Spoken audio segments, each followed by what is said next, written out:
Hello friends, this is Roshan Kumar and welcome to Knowledgeable YouTube channel. Pharmaceutical और drug industry की बढ़ती हुई ज़रूरतों को देखते हुए ये वीडियो आपके लिए लाया हूँ। इस इंडस्ट्री की ज़रूरतें उन स्टूडेंट को अच्छी तरह से पता होगी जो मेडिकल कॉलेजेस या अन्य हेल्थ रिलेटेड कॉलेजेस से पास आउट होने वाले हैं।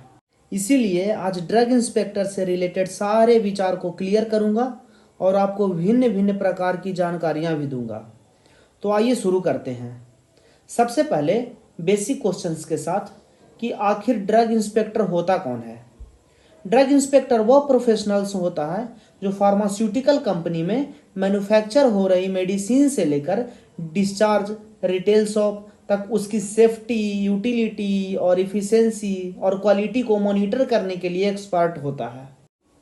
या फिर हम कह सकते हैं कि drug inspector quality control medicine के लिए रिस्पॉन्सिबल होता है।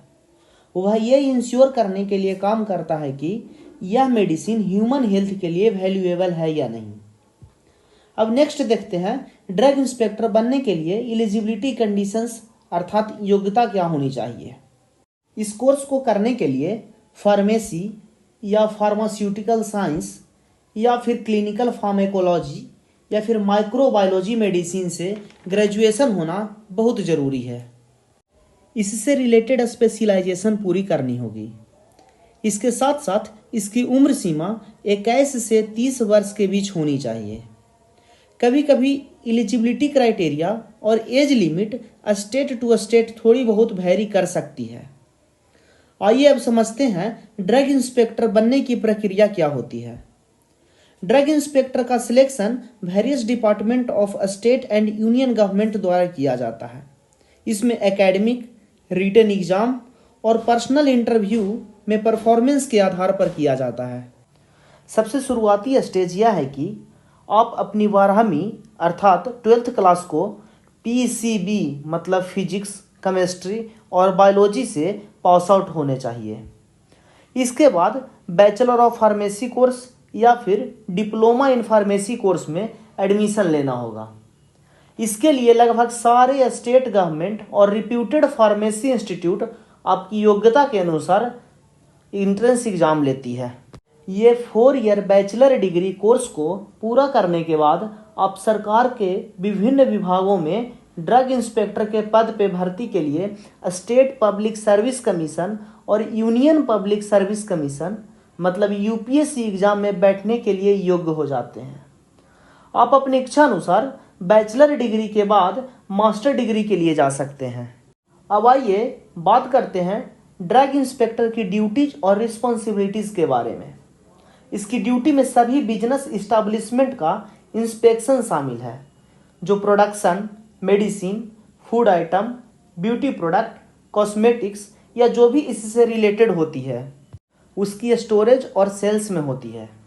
यदि इसकी इंस्पेक्शन में कोई डाउटफुल या इरेगुलरिटीज़ मिलती है तो तुरंत इससे रिलेटेड कानूनी प्रक्रिया द्वारा एक्शन लिया जाता है और इस अवधि में इसकी प्रोडक्शन और स्टोरेज पर बैन कर दिया जाता है।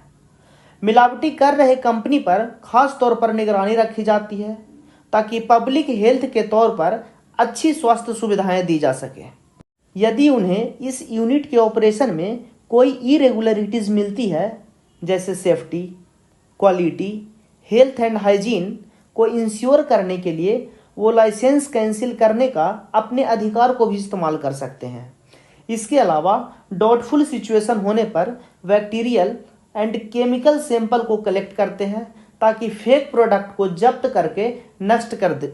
सैंपल पर रिपोर्ट तैयार करना, एक्शन लेना, सीनियर को रिपोर्ट सौंपना, इम्प्लीमेंटेशन करना रिलेटेड लॉ का और भी बहुत कुछ इनकी ड्यूटीज होती है। चलिए अब आगे बढ़ते हैं ड्रग इंस्पेक्टर के कैरियर प्रोस्पेक्ट की तरफ। फिलहाल के कुछ सालों में फार्मास्यूटिकल इंडस्ट्री तेज गति से अग्रसर हुआ है। लोगों की बढ़ती डिमांड को पूरा करने के लिए इसे और तेज गति प्रदान करनी होगी। इस मामले में भारत सरकार और राज्य सरकार खास तौर पर निगरानी बनाए रखती है। हम लगभग सभी तरह के मेडिसिन और उसका एक्सपेंड स्वदेशी रूप से कर रहे हैं। इसमें हम छोटी टैबलेट, सिरप, ड्रॉप, जेल से लेकर कम्प्लेक्स दवाओं का भी प्रोडक्शन कर रहे हैं। इसकी बढ़ती कद देश को आगे ले जाने में मदद कर रही है। ड्रग इंस्पेक्टर की नियुक्ति health and family welfare and state health government department द्वारा किया जाता है। अब अंत में इसकी सैलरी पर केंद्रित करेंगे। इसकी सैलरी विभिन्न स्टेट गवर्नमेंट के हेल्थ सेक्टर डिपार्टमेंट में 55,000 से लेकर 60,000 तक होती है।